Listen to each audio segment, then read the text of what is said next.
Hello दोस्तों, कैसे हैं आप सब। आशा करता हूं कि आप सब अच्छे होंगे और आपकी तैयारी अच्छी चल रही होगी। तो दोस्तों, मध्य प्रदेश सरकार की ओर से पुलिस विभाग में बहुत बड़ी वैकेंसी निकाली गई है, जो कि दोस्तों 7500 है। ठीक है, यानी कि कुल 7500 पदों पर कांस्टेबल की बहाली निकाल दी गई है। और इसके लिए जो है दोस्तों, आपकी योग्यता यानी एजुकेशन क्वालिफिकेशन मिनिमम 8वीं पास रखी गई है। ठीक है, आप यदि 8वीं पास है तो भी आप इसके लिए एलिजिबल हैं, लेकिन ये कैटेगरी वाइज है। ठीक है, यानी कि स्पेशल कैटेगरी के लिए 8वीं पास है, बाकी आप किस कैटेगरी से हैं वो भी आप देख लेंगे और अपनी एलिजिबिलिटी को चेक कर लेंगे। तो दोस्तों, अब मन में ये भी सवाल आता होगा कि क्या मध्य प्रदेश से बाहर के लोग फॉर्म भर सकते हैं, जैसे कि अलग कोई झारखंड से है, बिहार से है, पश्चिम बंगाल से या कोई जम्मू कश्मीर से, वो चाहे कि मध्य प्रदेश में कांस्टेबल की जो वैकेंसी आई है क्या वो उसका फॉर्म भर सकते हैं। तो इसका आंसर भी आपको आगे वीडियो में ही मिलेगा, लेकिन आप इतना जान लें कि अलग स्टेट से हैं तो भी आप इसके लिए फॉर्म को भर सकते हैं। ठीक है, इसके लिए भी कुछ शर्तें हैं, तो हम लोग सारी चीज़ों को आगे देखेंगे। और अब चलिए ज़्यादा हम लोग बातों को ना करते हुए डायरेक्ट वैकेंसी से के बारे में बात करते हैं। इससे रिलेटेड सारे पॉइंट्स को बहुत ही अच्छे से समझते हैं, और आप यदि इसके लिए एलिजिबल होंगे तो आप इस फॉर्म को ज़रूर भरेंगे। ठीक है, चलिए यहाँ से देख सकते हैं कि मध्य प्रदेश पुलिस भर्ती 2025, और ये जो पद है दोस्तों कांस्टेबल का है। ठीक है, तो चलिए नेक्स्ट आगे पहला पॉइंट हम लोग देखते हैं टोटल पोस्ट, किसमें कुल पद कितनी है। तो जैसे आप सभी को पता है कि कुल पद हम बता चुके हैं 7500 यानी 7500 कुल पद है। नेक्स्ट हम लोग बात करते हैं पोस्ट नेम में, तो पोस्ट भी आपको बता चुके हैं, कांस्टेबल का पोस्ट है। ठीक है, कांस्टेबल जीडी जनरल ड्यूटी का पद है। ठीक है, ये कांस्टेबल मध्य प्रदेश पुलिस की ओर से है, यानी कि आपकी इसमें जो भर्ती होगी वो कांस्टेबल के लिए होगी मध्य प्रदेश पुलिस के अंतर्गत। आगे हम लोग बात करें कि एलिजिबिलिटी, कि क्या इसको सारे लोग भर सकते हैं, तो नहीं। इसके लिए योग्यता जो रखा गया है जनरल, ओबीसी और एससी के लिए 10th पास, आप यदि 10वीं पास है तो आप इसके लिए एलिजिबल हैं, आप फॉर्म को भर सकते हैं। लेकिन आप अगर एसटी कैटेगरी से हैं, ठीक है, तो आप केवल 8th पास में ही इसके लिए एलिजिबल हो जाते हैं। तो यही है कि मिनिमम आप जो अगर 8 पास हैं और कैटेगरी आपका एसटी है तो भी आप इसके लिए एलिजिबल हैं, लेकिन आप जनरल, ओबीसी और एससी से हैं तो आपको मिनिमम जो क्वालिफिकेशन आपका 10th पास होना चाहिए।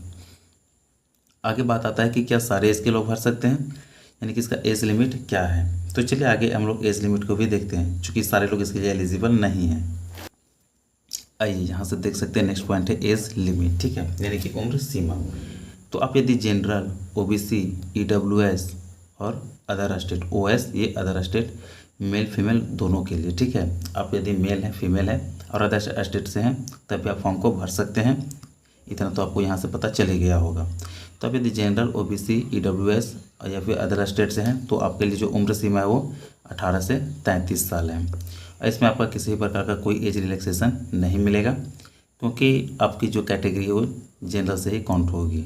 ठीक है, आप अगर अलग स्टेट से हैं तो आपकी कैटेगरी जनरल से काउंट होगी, आप वहाँ पे आरक्षण नहीं ले पाएंगे। नेक्स्ट देखते हैं कि एससी, एसटी, एक्स सर्विसमैन और फीमेल ये मध्य प्रदेश के ही निवासी होने चाहिए, तो इनका जो है एज लिमिट वो 18 से 38 साल है।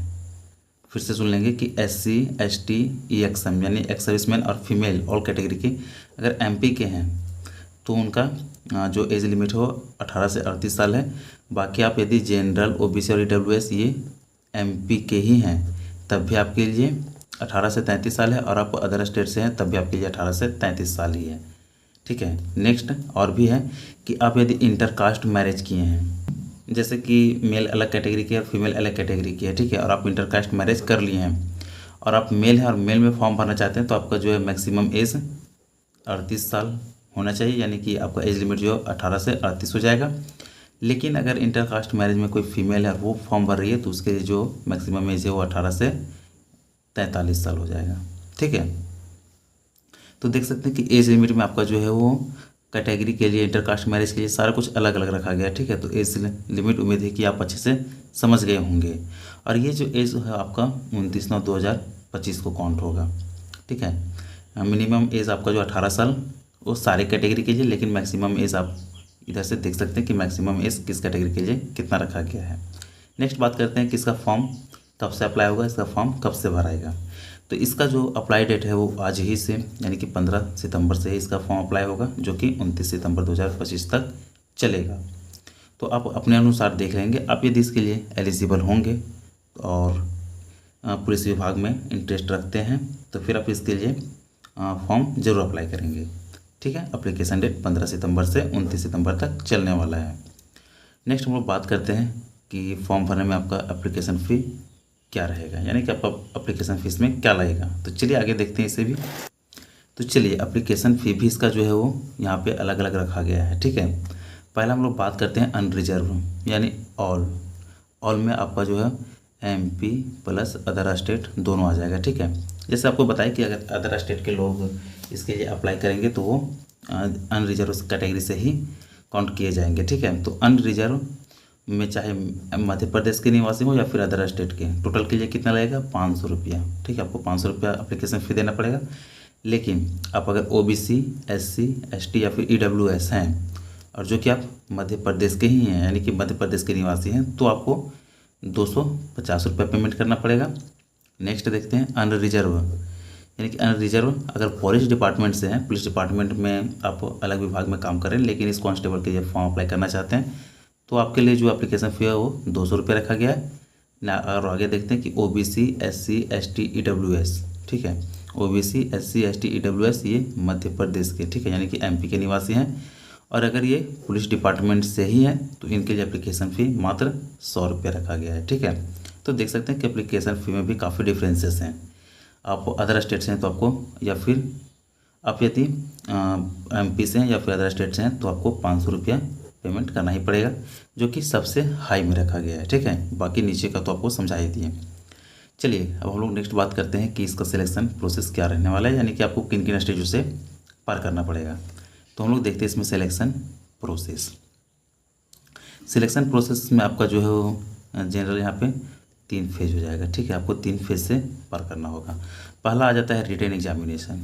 रिटेन एग्जामिनेशन यानी कि लिखित परीक्षा होगी और ये जो है आपका हिंदी लैंग्वेज में होगा और टोटल मार्क्स 100 क्वेश्चन और ये जो है 100 मार्क्स का ही होगा। ठीक है, लेकिन समय इसके लिए आपको 2 घंटा मिलेगा। यानी कि पहला आपका जो रिटेन एग्ज़ाम होगा वो हिंदी मीडियम में होगा और जिसके लिए 100 प्रश्न होंगे और ये 100 नंबर का भी होगा और इस प्रश्न को सॉल्व करने के लिए आपको 2 घंटे का समय मिलेगा। और इसमें खास बात यह है कि ये नो नेगेटिव मार्किंग है। ठीक है, इसमें आपका कोई भी नेगेटिव मार्किंग नहीं है, यानी कि आप यदि किसी प्रश्न को गलत भी कर देते हैं तो आपका उसमें नंबर नहीं काटा जाएगा, लेकिन आप जो सही करेंगे उसका नंबर मिलेगा। तो इसमें आपका ये बेनिफिट है कि इसमें आपकी नेगेटिव मार्किंग नहीं है, यानी कि आप चाहे तो तुक्का लगा सकते हैं अपने अकॉर्डिंग या फिर आप अपने अंदाज़ा से सॉल्व कर सकते हैं। ठीक है, इसमें ये डरने की बात नहीं कि हमारा नेगेटिव मार्किंग से मार्क्स कहीं कम ना हो जाए। तो ये पहला आपका रिटन एग्जामिनेशन हो जाएगा। आप यदि रिटन एग्जामिनेशन को क्वालिफाई कर जाते हैं तो इसके बाद आपका आ जाएगा PST एंड PET। ठीक है, ये फेज़ 2 होगा। PST फिजिकल स्टैंडर्ड टेस्ट और PET फिजिकल एफिशिएंसी टेस्ट। ठीक है, ये आपका होगा। इसमें क्वालिफाई करने के बाद तीसरा फेज में आप चले जाएंगे और तीसरा फेज आपका मेडिकल एग्जामिनेशन होगा। मेडिकल एग्जामिनेशन फाइनल हो जाने के बाद आपका जो है फाइनल मेरिट लिस्ट बनेगा और आपका नाम यदि मेरिट लिस्ट में आ गया तो फिर आप मध्य प्रदेश पुलिस में कांस्टेबल के लिए क्वालिफाई कर जाएंगे और आपको इसमें जॉब पा लेंगे। तो देख सकते हैं कि सिलेक्शन प्रोसेस का जो है मेनली 3 फेज में गुजरेगा, written examination, PST and PET और तीसरा मेडिकल एग्जामिनेशन। तो अभी आपको जो है रिटन एग्जामिनेशन का तैयारी कर देना है, चूँकि इसका एग्ज़ाम जो है बहुत ही जल्द होने वाला है। ठीक है, अब हम लोग सबसे इम्पोर्टेंट और एक अच्छे मज़ेदार पॉइंट पे बात करते हैं, सैलरी, कि इसमें आखिर आफ्टर सिलेक्शन आपकी सैलरी क्या रहने वाली है। चलिए अब हम लोग सैलरी को भी देख ही लेते हैं। आइए यहाँ पे है इम्पोर्टेंट पॉइंट और एक मतलब ये तो सारे के मन में होता है कि इसमें सैलरी क्या रहेगी। तो इसमें सैलरी आपकी जो है वो 19,500 से 62,000 रुपये जो कि पर मंथ होगा। ठीक है, यानी कि 19,500 से 62,000 रुपया पर मंथ आपकी सैलरी मिलेगी और ये जो है वो आपकी बेसिक पे है। बाकी इसमें आपके और भी अलाउंस वगैरह ऐड होंगे तो आपकी सैलरी जो है वो बढ़ जाएगी, लगभग 30-35 हज़ार के आसपास आपकी पहली सैलरी बनेगी। ठीक है, बाकी आप जैसे जैसे इसमें काम बढ़ेंगे करते जाएंगे आपका समय बढ़ता जाएगा तो उसके हिसाब से आपकी सैलरी भी बढ़ती जाएगी, जो कि आपके बेसिक पे 62,000 तक जाएगा। और 62,000 में भी अलाउंस ऐड होंगे तो आप सोच सकते हैं कि सैलरी अच्छी खासी बन जाएगी। यानी कि आप 10th पास या फिर 8th पास हैं तो आप इसके लिए एलिजिबल हैं, और आप इंटरेस्टेड रखते हैं तो फॉर्म को जरूर फिल करेंगे। तो चलिए, यहाँ तक हम लोग मध्य प्रदेश पुलिस कांस्टेबल की भर्ती से रिलेटेड सारे इंपॉर्टेंट पॉइंट्स को देख लें। अगर इसके बाद भी आपके पास कोई डाउट है तो आप कमेंट जरूर करेंगे, और वीडियो अच्छा लगा हो तो वीडियो को लाइक कर हमारे चैनल को सब्सक्राइब कर हमसे जुड़ सकते हैं, और ऐसे ही नए नए अपडेट्स पा सकते हैं। चलिए, मिलते हैं फिर नेक्स्ट वीडियो में नए अपडेट के साथ।